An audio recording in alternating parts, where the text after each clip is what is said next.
you say something, Mama Hana? Biglang napalingon sa akin si Misty. Ha?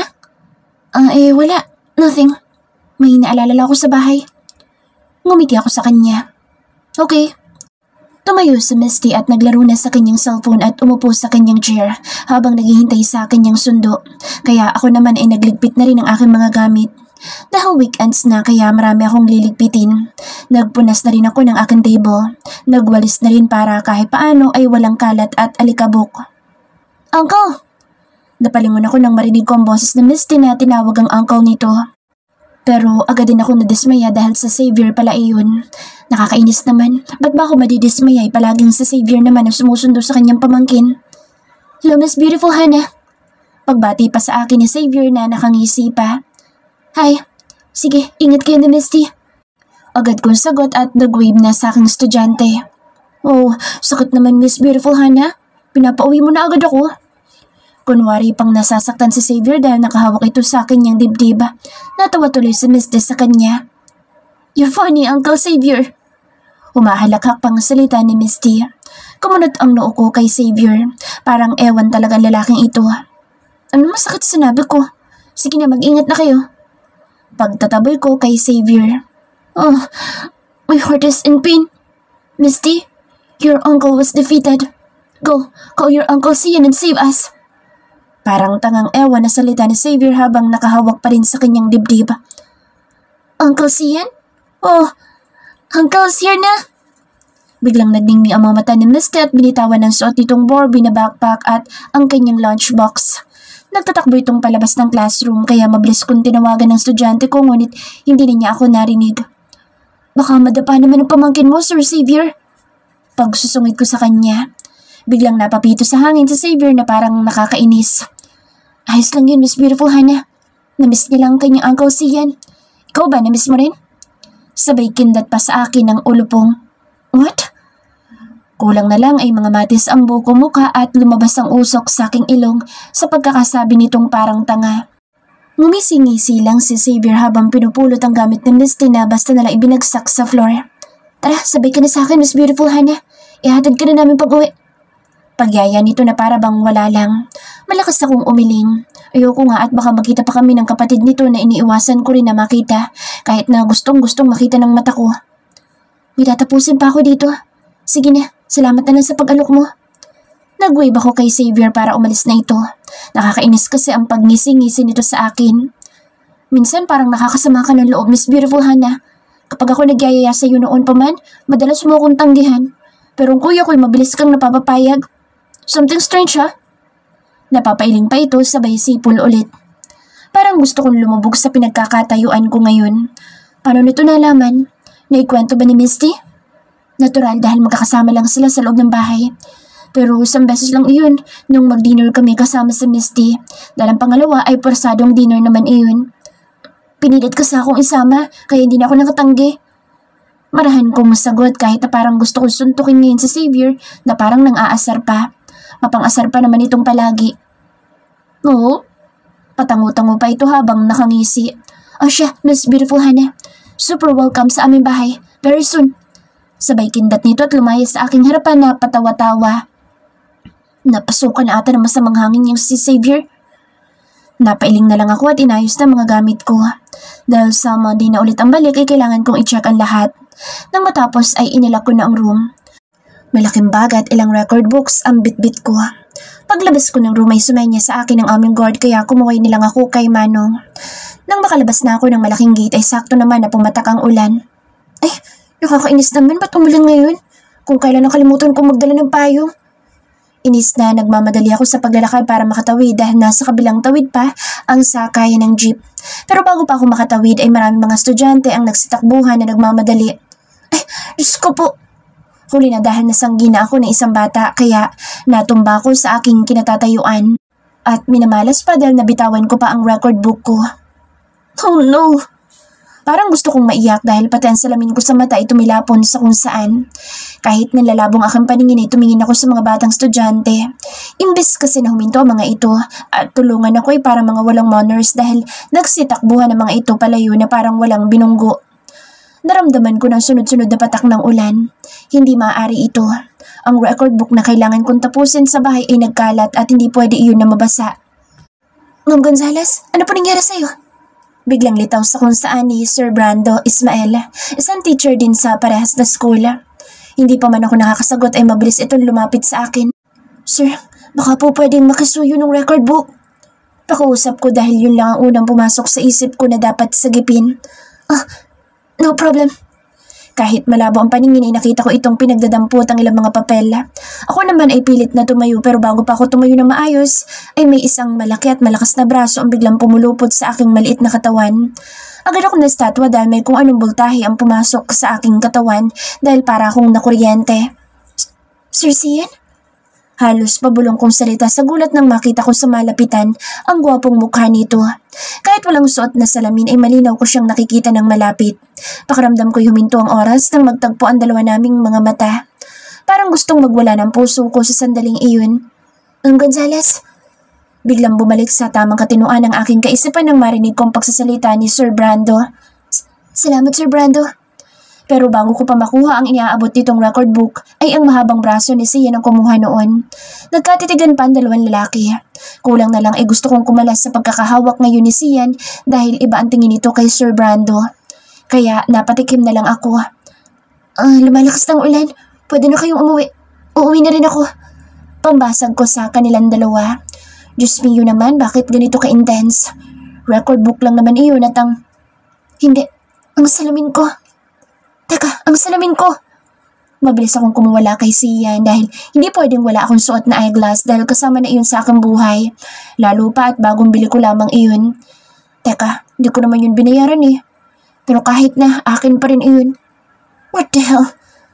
Mahinang mura ni Sian na ikinatayo ng aking balahibo sa batok. Pero pilit kong hindi iyon pansinin dahil importante sa akin ang salamin ko. Kahit super labo ng paningin ko yumuko at pilit na inaaninag ko kung saan tumilapon ang eyeglass ko. Sa'yo ba to? Narinig kong salita ni Sir Brando. Agad ako napatingin sa kanya kaya lumapit ako sa kanya at pilit na tinitingnan ang hawak nito. Ang salamin ko? Agad ko iyong kinuha sa kamay ni Sir Brando. Basag na ang salamin at putol na ang frame. Hindi ko tuloy mapigilan ang emosyon ko sa sandaling ito. Paano ako makakauwi nito ng maayos? Let's go. We can buy another eyeglass for you. Sa bilis ng pangyayari ay para kaming Sid of Flash nang hindi ko namamalayan ay nakaupo na ako ngayon sa harap ng kotse at katabi ko si Sian na ngayon ay nagdadrive ng kanyang sasakyan. Hindi ko namalayan dahil sobrang pag-iiyak ko kahit sa sandaling ito dahil hindi ko tanggap na nabasag ang salamin ko. Hindi ko alam kung nakapagpaalam ba ako sa co-teacher kong si Sir Brando. Drink some water. Naulanan ka kanina at para kumalma ka. Inabutan ako nito ng bottled water. Ewan ko rin pero inabot ko iyon para inumin kahit na umiiyak pa rin ako na parang bata. Huminto ang sasakyan sa tapat mismo ng optical shop. Nauna itong bumaba ng kotse at pinagbuksan ako ng pintuan. Inalalayan ako ni Sian hanggang sa makapasok kami sa loob ng shop. Kahit medyo nakakahiya ay kinapalan ko na rin ang aking mukha na kumapit kay Sian dahil sa nalalabo kong paningin. Mabilis din akong inasikaso ng doktor at ng assistant nito. Habang sa Sian naman ay nakaupo lamang at tahimik na nakamasid. Ako naman ay nag-explain sa doktora at ipinakita sa kanya ang basag na salamin. Ilang minuto lang ang ginawa at kailangan ko na lang ang maghintay para gawan ako ng panibagong salamin. Pero imbis na ako ang pumili sa frame ay si Sian pa mismo ang pumili sa akin.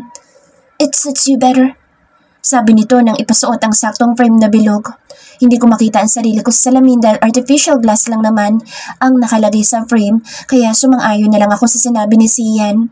Hindi ko nga naitanong kung magkano iyon. Bahala na.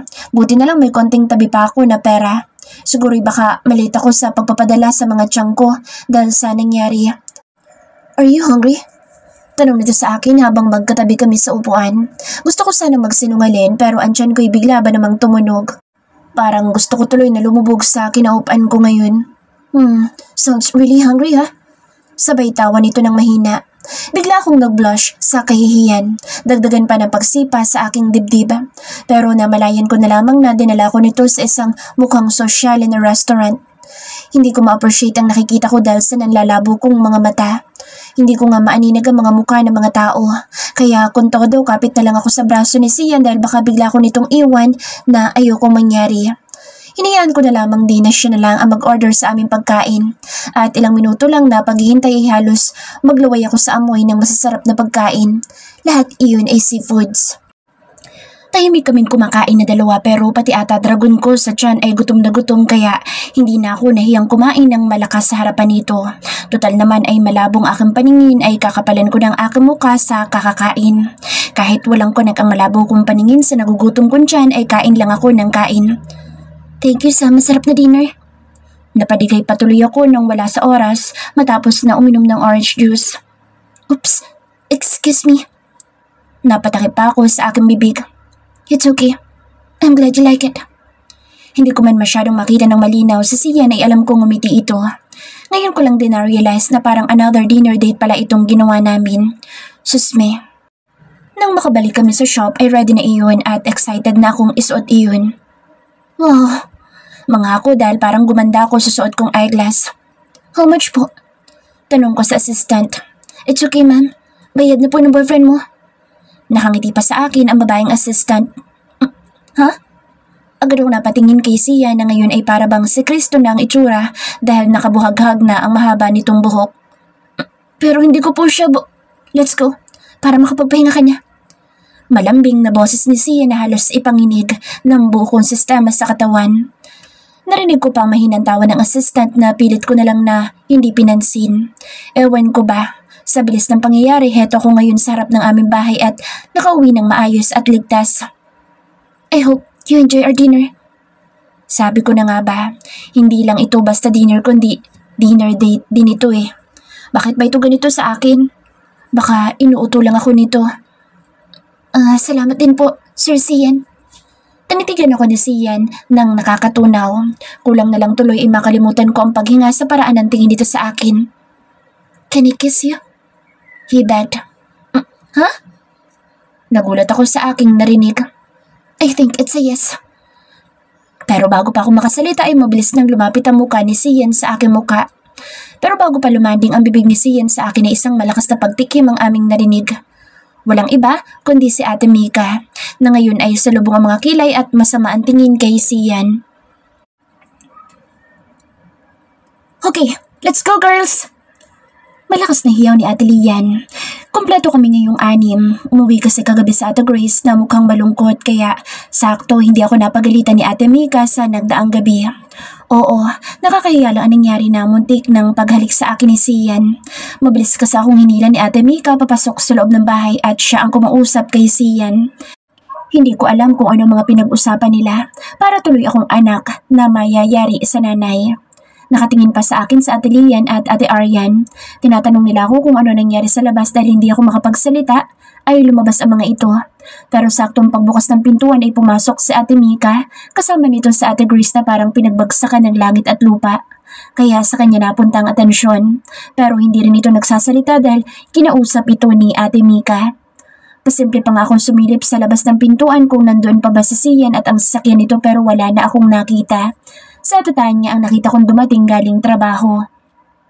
Wala pang 5:00 ng umaga ay lumabas na kami sa bahay para mag-jogging. Actually ito na lang talaga ang pinaka-bonding namin na magkakaibigan. Pare-parehas pa ang outfit namin dahil sponsor iyon ni Ate Lian. Kakaiba talagang maging kaibigan ito sa Ate Lian. Lahat ay damay. Ang gaganda tuloy namin ngayon. Tinalian ko na lang ang mahaba kong buhok at pinusod iyon. Naglagay pa ako ng hairpins para hindi magtikwasan ng ilang baby hair. Wala pa naman 1 oras ang aming itinakbo ay nakarating kami sa circle. Hingal na hingal ako dahil ngayon na lang ulit akong nakapag-jogging. Last month pa ata ang huli. Naupo kami sa isang mahabang bench para magpahinga. Marami din kasing nagjo-jogging sa lugar na ito. May pa-zumba pa nga ang iba. Bibili lang ako ng tubig guys. Tumayo sa Ate Mika na pawis ang noo. Sama ko.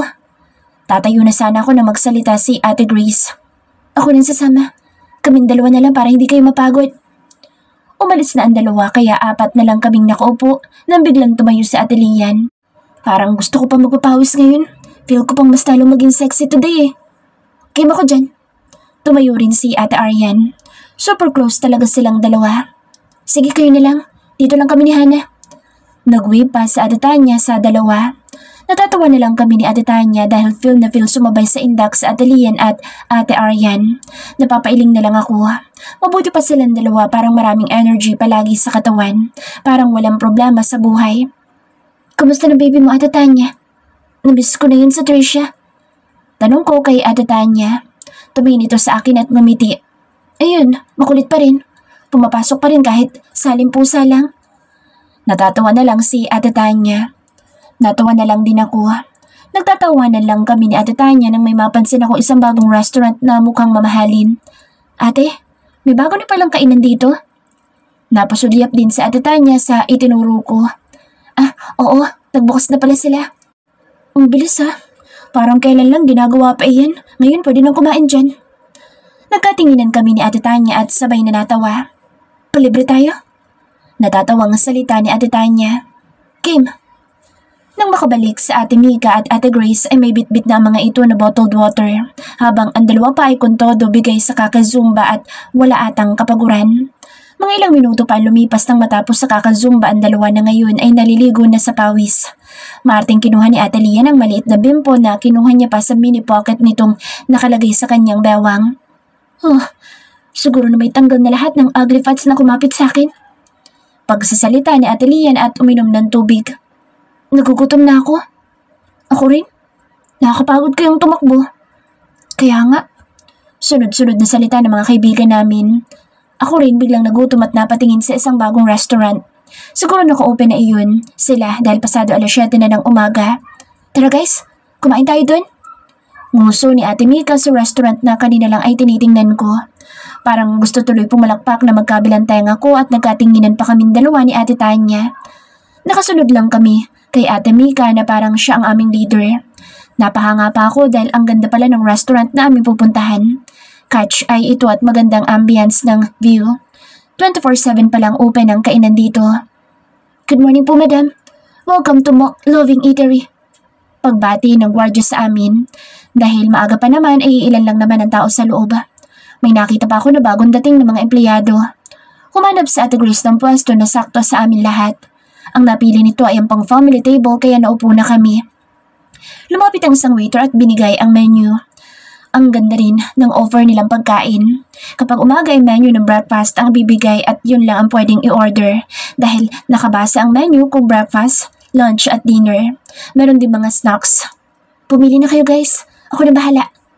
Nakangiting ani ni Ate Mika. Tuwang-tuwa naman kami lahat sa palibre ni Ate Mika. Mukhang mapapalaban ako nito. Imbes na mawala ang ugly fats ko ay mukhang tatambay pa sa tiyan ko ah. Simangot ni Ate Lian. Nagtawanan na lang kami dahil sobrang dami ba naman ang in-order nito. Mukhang nagutom ng husto. Ang in-order ko lang ay isang oatmeal at gatas.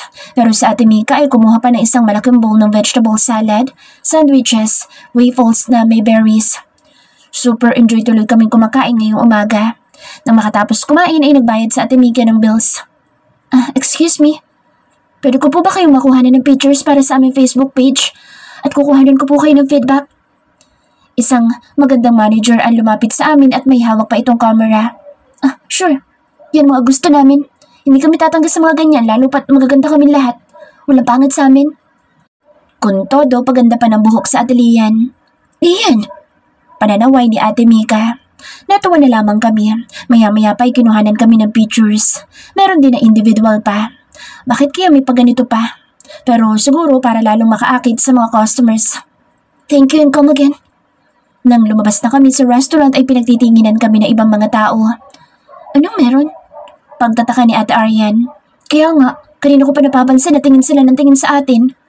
Sagot ni Ate Grace. Aba, natural. Minsan lang sila makakita ng mga mukhang Diyosa na tulad natin na napadpad sa lugar na ito. Mamangha talaga yung mga yan, no? Tingnan niyo na lang ako, oh. May pa-model walk pang nalalaman sa Ate Lian.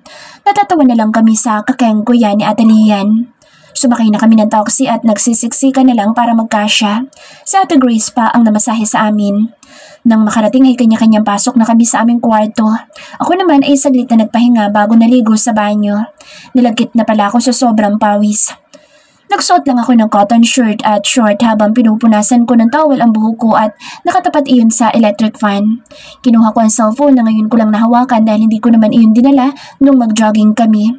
May text messages ang mga tiyang ko at bigla kong naalala dahil kailangan na rin pala nila ng padala ko. Kaya nag-text akong sa makaluwa pa ang sweldo ko. Nag-open ako sa messenger at sunod-sunod ang notification mula sa group chat ng mga katulad kong teachers. Isang linggo na lang kasi at matatapos ng school year. Kaya busy na talaga kami ngayon lalo pat sunod-sunod na rin ang mga program. Nagulat ako nung mag-pop up ang message ng kaibigan kong si Sheena. Pero imbis na sagutin inay, tinawagan ko ito through video call. Sheena! Masaya kong bati sa matalik kong kaibigan. Hana, grabe ngayon ka lang nagparamdam ulit ah. Iba na talaga kapag nasa Maynila. Natawa na lang ako sa makulit kong kaibigan. Mukhang hindi pa nga ito bumabangon sa kanyang kama dahil nagtatanggal pa ito ng muta. Grabe ka, hindi naman. Last week lang nagkausap tayo, di ba? Kahit na, iba yung last week at iba yung ngayon. Simangot nito. Napailing na lang ako kay Sheena. Palagi talaga itong may katwiran. Oh, kumusta na? Nakapasok ka na ba sa bagong trabaho? Tanong ko sa kanya habang nagsusuklay ng buhok. Hindi na ako tumuloy. Ang kunat nga ng pasweldo. Mukha pa man niya ka sa may-ari ng tindahan na iyon. Rongyong yun. Baka bangasan ko pa siya. Iba ang tinginan eh. Ah, tama lang yan. Marami naman trabaho na komportable ka. Sabi ko sa'yo kasi, dito ka na maghanap ng trabaho. Ayaw mo naman. Umasa mamukha nito. Kahit palagi mukhang pasiga-siga itong si Sheena ay napakagandang babae nito. Iba lang talaga ang galawan. Ay, hindi na. Alam mo naman na walang kasama si inay dito. Madalas umuwi ng probinsya si Itay eh. Saka kawawa naman si Pakito ko. Pakito? Sinong Pakito? May boyfriend ka na? Pagtataka ko. Pagkakaalam ko ay never pa itong nagkaroon ng boyfriend. Hindi. Bakit ang pangit ng pangalan? Grabe ka, Hana. Ginaganyan mo si Pakito ko. Oh, eto oh. Ipinakita ni Sheena ang makulit na kulay itim na kuting sa screen. Kulang na lang ay imudgod na ng kaibigan ko ang kuting na nagkakakawag na. Kuting pala. Kanino man niya nahingi? Napulot ko lang siya sa daan. Ayaw pa nga ni inay dahil mabaho daw kapag tumay ang pusa. Nagmakaawa pa ako para lang pumayag kaya hindi na ako pwedeng umalis sa lugar na ito dahil may anak na ako. Ay, ewan ko sa'yo, Sheena. Kung saan ka masaya, go lang. Nagkakwentuhan pa kami ng ilang mga bagay at mga chismis sa kabilang barangay kaya tawa ko ng tawa. Malakas pa namang mantrip itong kaibigan ko. Oh, siya nga pala. Ang sabi na Tia, may bagong bumili daw ng lupa sa harap ng bahay namin. Nakita mo na siya? Tanong ko nang maalala iyon. Ah, yun ba? Hindi ko pa naman siya as in nakita. Pero sabi ni inay, ay ganoon na rin. Maraming maritas dito at mukhang mayaman nga daw. Mukha pa nga raw foreigner dahil long hair at mabungot. Tsak, 10 ng anak nun, Hana. Ay, ganun ba? Sabi nila gwapo daw eh. Ay, natural. Gwapo sa kanilang paningin ng mga ganoong pagmumuka dahil mga gurang na sila. E sa akin? Sa'yo, hindi no. Siyempre dapat ang mga gwapo sa atin yung mukhang fresh at mabango. Yung medyo malapit sa edad naman natin. Yung kaya pa ng tuhod para magkaanak na 1 dosena. At saka, tama na nga yan. Ang dami mo na sinabi, Sheena. Kung hindi ka interesado doon, edi mas lalo na ako. Natatawa na lang ako sa mga pinagsasasabi ng kaibigan kong ito. O siya, sa susunod na lang ulit tayo magchismisan. Hana, naririnig ko na ang bibig ni inay. Ang aga-aga pa lang naman. Mag-aalas 2 na kaya. Tanghali na, nakailata ka pa dyan. Ibang klase talaga itong kaibigan ko kaya madalas pagalitan ng kanyang nanay dahil tanghali na kung gumising palagi. Kahit na. O siya, babay na Hana, bago pa maging dragon sa inay. Ikamusta mo na lang ako kay nanay mo ha. Bye. Humiga na ako para makaidlip man lang. Mamaya na lang ako maglalaba dahil automatic naman ang washing ni Ate Mika at mabilis lang matapos. Pero bago iyon ay nag-scroll muna ako sa aking newsfeed. Wala namang masyadong ganap kaya tinamad na rin ako kaya sa Spotify ako nagpunta at nagpatugtog ng love song para marelax man lang ang aking utak. Kakatapos ko lang maglaba ngayon. Medyo nakakapagod din dahil naglinis na rin ako ng banyo. Tinulungan pa nga ako ni Ate Tanya na maglinis ng bahay.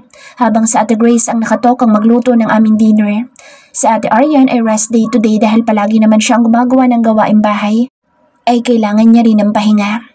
Si Ate Lian kasi ay hindi mo siya mauutusan. Bihira lang itong kumilos at kapag nakapaghugas na ito ng pinggan ay achievement na iyon sa kanya. Siguro dahil anak mayaman kaya nasanay na lang din kami. Habang sa Ate Mika naman ay kumikilos rin ito sa gawaing bahay. Siya ang may-ari ng bahay at nakakalibre na kami sa paninirahan dito kaya grateful na kami. Mas pagod pa ito sa kanyang trabaho dahil kung saan-saan ito nagpupunta kahit sa malayong lugar pa. Hana, may tumatawag sa cellphone mo. Tawag sa akin ni Ate Grace. Katatapos ko lang na maglinis. Sige te, sagot ko. Kinuha ko ang cellphone na nakapatong sa glass table sa sala. Andito rin sa Ate Ariana, nakaharap sa kanyang laptop. Habang sa Ate Lia naman ay nagsasalita habang naglilinis ng kanyang kuko. Agad na napakunot ang noo ko sa isang caller na number lang ang nakalagay sa screen. Hindi ako sanay na may tumatawag sa akin lalo pat hindi ko naman kakilala. Pero baka sa trabaho ito kaya sinagot ko na. Hello? Lumayo ako sa aking mga kaibigan at umakyat ng hagdan para pumunta sa kwarto. Wala akong narinig sa kabilang linya kaya napatingin pa ako sa screen ng cellphone ko kung tuloy-tuloy pa ang tawag. Hello? Pero wala pa rin sumasagot. Hello? Ba't ayaw mo sumagot? Narinig ko ang paghinga sa kabilang linya. Langyang iyan, baka scammer pa ata ito. Bahala ka dyan. Kung wala ka magawa, pues, wag ako. Inis kong salita. Ito lang ang first time na may tumawag sa akin na lakas ng trip. Pumasok na ako sa kwarto at nag-ayos ng sarili. After ng hapunan ay saka ako gagawa ng report ko. Marami pa akong gagawin at kapag hindi na kinaya ay meron pa namang kinabukasan.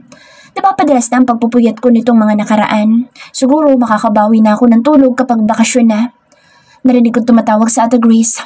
Tapos na siguro ito magluto ng aming hapunan, kaya bumaba na rin ako at iniwanan na lang ang cellphone ko. Sakto naman ay nakaredy na pala ang pinggan na inilalagay ni Ate Tanya. Wow, ang sarap naman ng ulam natin, te. Tumunog na ang tiyan ko sa gutom. Ibang klase talaga ang mga alaga ko sa tiyan. 2 putahe ang ulam na niluto ni Ate Grace. Isang menudo at sinabawan na malaking tulingan. Paborito ko pa naman ang isdang ito. Kumuha pa ng 1.5 na litro ng Coke sa ref si Ate Tanya at naglabas pa ng fruit salad si Ate Ariane para sa aming dessert. Magana-magana na naman ang aming hapunan ngayon.